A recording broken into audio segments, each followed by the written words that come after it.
everyone, welcome back to our YouTube channel Becoming a ROS Developer. I'm Desire, and today we've got Ivo, who has completed the course ROS2 Basics in 5 days, and he'll be giving us a presentation on that. So what I'm going to do is to hand over the platform to him, and then he can begin his presentation. All right, whenever you're ready, Ivo. Okay, thank you so much, Takavarasha. Sure. Yes, so I put together a little deck to try and go over the various topics. I'll start off with a little bit of a short background on myself. And then I'll talk about my solution. We'll do the project demo, of course, which is the biggest part. And I did want to talk a little bit about my approach, which I imagine a lot of people are doing these days, which is using LLMs or specifically Cursor, and just kind of like to share the journey of doing that as pros and cons that I found. And I suppose at the end there's the Q&A. Let me start off with my background though. So my background is video games, senior gameplay programmer. With that background, I obviously, when it comes to the programming side, it's very clear to me, but ROS2 from an architectural perspective is quite different from what I was used to. So it's quite interesting. I've also worked in education for about 10 years, and I worked as an educational manager as well. But robotics again is quite new to me. So some software I'm working on right now is actually a robotics simulator and another VR-based simulator. So again, it's simulation software, but it's more geared towards education. So these are just some projects I'm working on right now. But yeah, fun to check out if anyone has a moment. But let me get to the meat of the presentation anyway. I'd like to talk, of course, about the solution, which I just put up some slides. I didn't expect that we're in the project to sort of go over this, because what was funny is that I went through the series of solutions, which I imagine in robotics, just like it is in video games, is often the case, that there are many paths to Rome and not necessarily one better or worse than the other. But yeah. So obviously using the LiDAR sensor, the first part, of course, is finding the wall, defining the wall surface. So using LiDAR, we can quite simply determine, of course, which angle returns to us the shortest distance.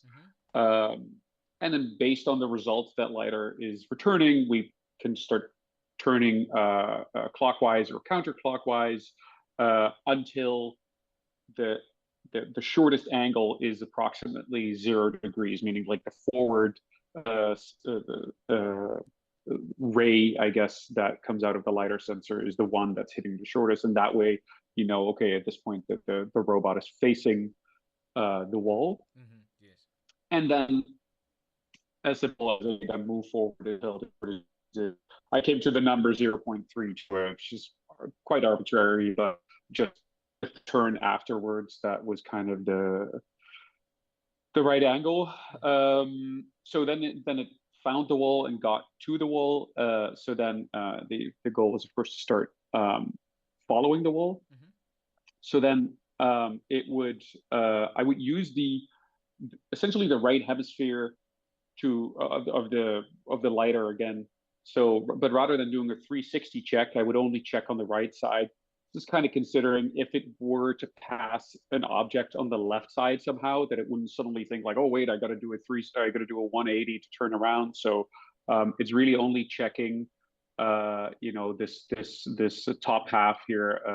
So the right hemisphere, right hemisphere to determine what's the shortest on the ray again on the right side. It's perfectly parallel to the wall. That should be the 90-degree angle. So of all the rays, it should be the 90-degree angle that is the shortest. Of course, if there is another one that's shorter, then it's still the distance to the wall might be correct, but the facing of the robot is incorrect. So just using LiDAR. I didn't want to use odometry for this to determine like its angle, because with odometry the problem is that in this case it's most essential to be parallel to the wall rather than really rely on the internal measurement tool of the robot to check whether or not it's properly aligned. Yeah, yeah, makes sense. Yeah. So, and actually, I ran into an interesting thing here where I can hear. I ran into an interesting problem where in the I don't know if I can show that here easily. Yeah. Let me. So when I did that, Ray, I actually Yeah, let's go on. Let's go on. We should be nice and stable now. yeah. Yes, sure. Let's go. Okay. You can see my screen. Yes, sure. Okay. Perfect. So yeah, I was saying like or like I was doing these rays, shooting them on the right, obviously the LiDAR is checking everywhere, but I'm only looking at the ones in the right hemisphere. Yes. But one of the interesting things that I found was that, and this is one of those classics, like in the simulation it worked great, just results, and it kept like turning and turning, and I was like, what's going on? And it's because there's this little pole at the back of the robot in the simulation that's used for the power supply, Yeah, yeah. and it kept hitting this at the back, so it kept thinking the back wall was the closest, but that was that little just that little stick at the back of the robot. So then I just changed it. Instead of the entire right hemisphere, I just said, oh, okay, like some angle like between 70 and 110 degrees or something like that. So I just checked part of the right hemisphere. But anyway, I thought that was interesting. That's again, one of those situations where simulation and reality, I guess, are going to be different. Yeah, different, yeah, and really different. I thought maybe you're just going, which of course is exactly in between 0.2 and 0.3. So yeah, there's this like essentially like, okay, I understand my angle towards the wall. Now, is that the right angle, or should I turn further? Should I turn less? And that would be less than 0.2, or when it goes too far out, greater than 0.3, start turning clockwise, and it just kind of like zigzags through. I did aim to say when it's between 0.2 and 0.3, try to transition towards parallel movements. And what I noticed at first is that when I didn't have any sort of logic for that, it would start turning really sharply into that center line, and then it would be like, oh, I'm past 0.2, or like close to 0.2. So it does a super sharp turn, and it starts to really like cut in these sort of in an angled movement, and never got to that straighten out movement, right? Which is of course the ideal situation. It just kind of curves into it. Yeah. Anyway, I'll see in a second. It's not perfect. I feel like I could spend a lot more to that up even, but anyway, that's kind of just what I ran into. And then the last part, of course, was the forward angle. When you do get to that half-meter distance, it just starts turning left. This is a little bit, in a way, I felt like this is a little bit of a cheat, because it's very much based on this specific environment that we're in. I imagine this can create all kinds of little challenges if we have a more complex environment. But anyway, that's in this case, I suppose it was okay. Yeah, that's pretty much the way that it runs. So let me get to the demo. Yeah, yeah. I was And just thinking about your way of dealing with getting to the so corner and heading. And it's interesting that you call it a little bit of a cheat. yeah, I would want to hear a bit more about it once we done with the demo. So yeah, let's connect to the robot right now so that we don't run out of sure. time. Yeah. Right. Yes. I can run the simulation first, or I can connect right away. Yeah, Do you let's have go a to the robot preference? right away. Yeah. The real robot right away. Okay. Yeah. Simulation obviously just runs. So, okay, let's connect.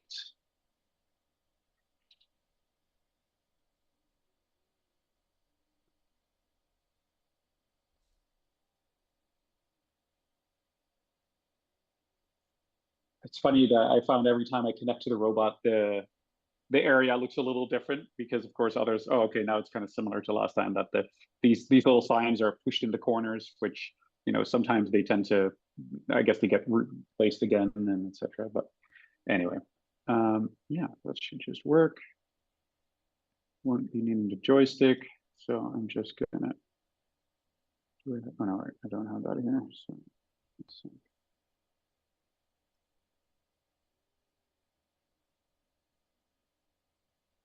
Okay, there it goes. Starts to turn. And again, trying to keep that distance. It goes a little, it's still, like I said, it still zigzags a little bit, which I don't love. I just, anyway, I had a hard time really uh, Yeah, making that perfect. So yeah, you see that turn. it's You understandable. see I think sometimes when, as yeah, a I got for someone with your background, right, you definitely would see these things and you want to correct them immediately, right? And it's a good thing that you manage to stop yourself to say, okay, I think I've done enough to make it work. Otherwise, you end up going to overcomplicating this stuff to get it to that level of perfection, which is, I yeah, think, it's a very good trait, right? It's a very good trait because it means that you see what's wrong, you see what can be improved. But for the purposes of this, we just wanna we just wanna have it follow the wall, right? You could implement a PID or very complex control strategies, and it would yeah, eventually get to that point, right? But then you have a trade-off of like time and complexity. So yeah,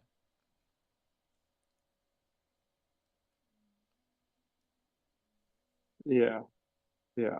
I did. Oh, interesting. Let's see. That's somehow now it's in a weird spot. Oh,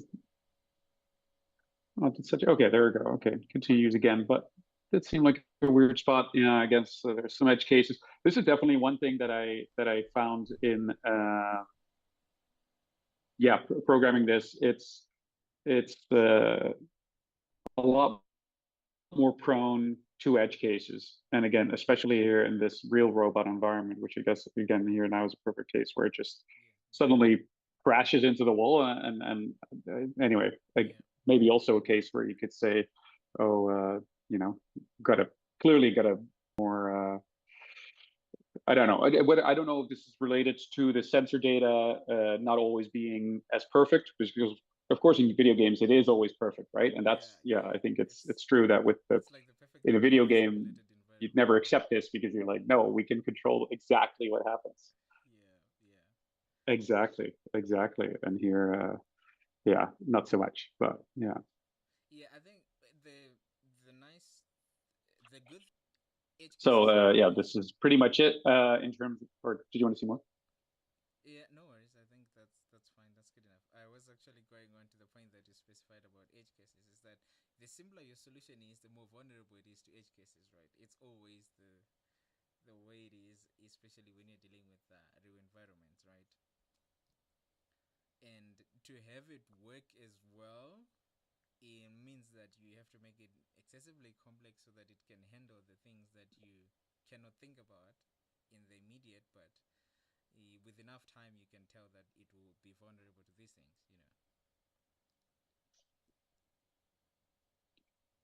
Yes, yeah, and that's yeah. Again, I think especially in robotics, more the case because of the dynamic environments, and here we're not even talking. Of course, when I was writing this, I was very much thinking of vacuum cleaner that we have, like the little Roomba vacuum cleaner that also, of course, like moves through your room, Yeah, yeah, and it can even and it has to adjust when someone steps in front of it, but then moves away again.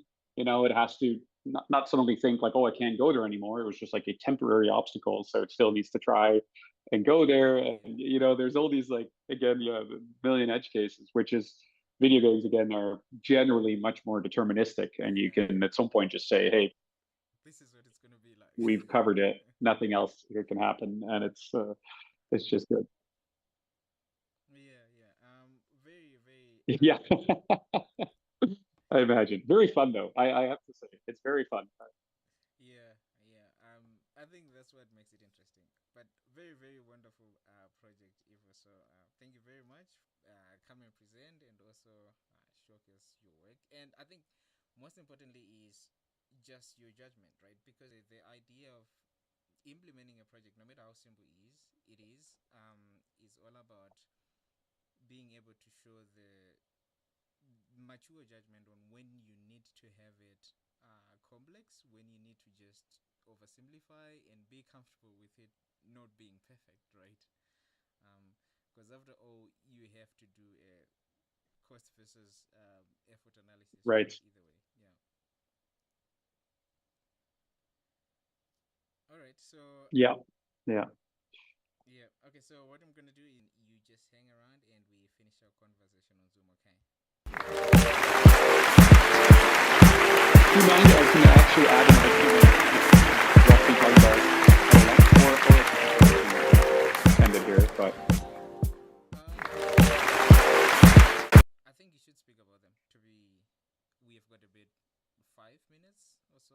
Yeah, so go for it. okay. Yeah. Yeah. That's it. That's really all. Okay. Perfect. Yeah, so that's just the last part. I just wanted to bring it up because it took me a while to think of this approach even to begin with, because of course we're in this kind of unique web-based environment as well, on the Construct website, Mm-hmm. and that doesn't necessarily lend itself great to using large language models directly. So you can end up copy or using and or or worse, even try to use some sort of screenshot tool to read your code, which is I just the see. I worst. see. But I didn't like any of those solutions, and for my other projects, I've been using Cursor definitely as an assisting.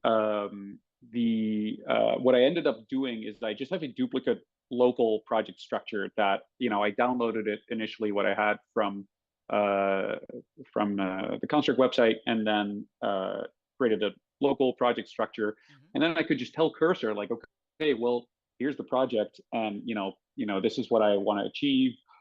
Which was particularly useful in my case, for like because the project structure is a little specific, I guess, in terms of how you organize your in my case, like the two packages, wall follower and wall follower interfaces.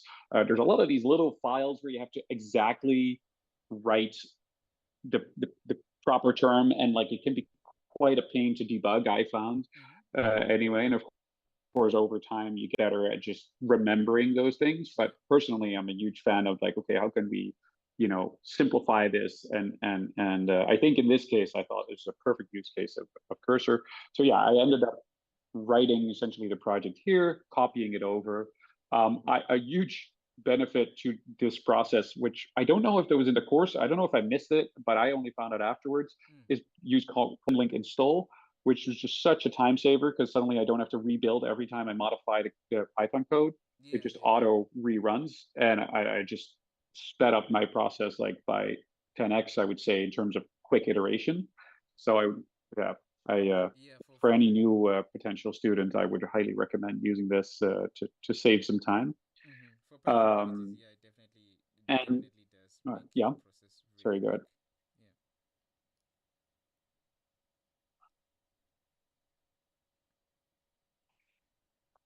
Yeah, and I realize it doesn't work for C++, and it's but yes, exactly, for Python, it's just such a time saver. Just makes it really easy to iterate. Um, so, and then last part on that is yeah. So for me, AI assist coding was amazing at fixing typos, project structure issues, like I mentioned. Just like, oh, actually, you put it in the wrong subfolder. It should be in this one. Oh, okay, great. Like that just saved me 20 minutes of dragging stuff around. Mm-hmm. It's pretty good at creating solutions. When I initially said, okay, this is that, like, and they would come up with stuff. Mm-hmm. But I did also notice it's very bad at fixing tough problems, Yeah. especially again in these real world scenarios where the robot starts to behave a little, unexpected, you could say. It has no idea. It just starts adding band-aid on band-aid on band-aid. And at Yeah. some point, I had like a script just AI written that was about 400 lines, and I was like, okay, I know this isn't good, to kind of clean it up. So it really isn't, and it's probably good. I mean, from a learning perspective, it's good that I couldn't just type make it work and it works, because Yeah. it would be it's much harder to motivate yourself to learn if AI just can do it all for you. So I thought it was a very nice balance. that you are essentially essential to fix the tough problems. Yeah, it's your job becomes being Um, giving it scope, right? And I like the fact that you bring about the problem of the only way it solves problems is by adding logic. It never thinks about simplifying it the way humans would do, where they would take everything apart and then start with the very simplest working thing and try to make it better, or try to find the problem from the simplest approach, right? So very very nice. And I think that's our role. mhm. That's where our role becomes very important, because Yeah, now we know, or we need to know what the scope of, and to guide so that we end up with a solution that's simple and just works, right? We don't, um, again, overcomplicate it.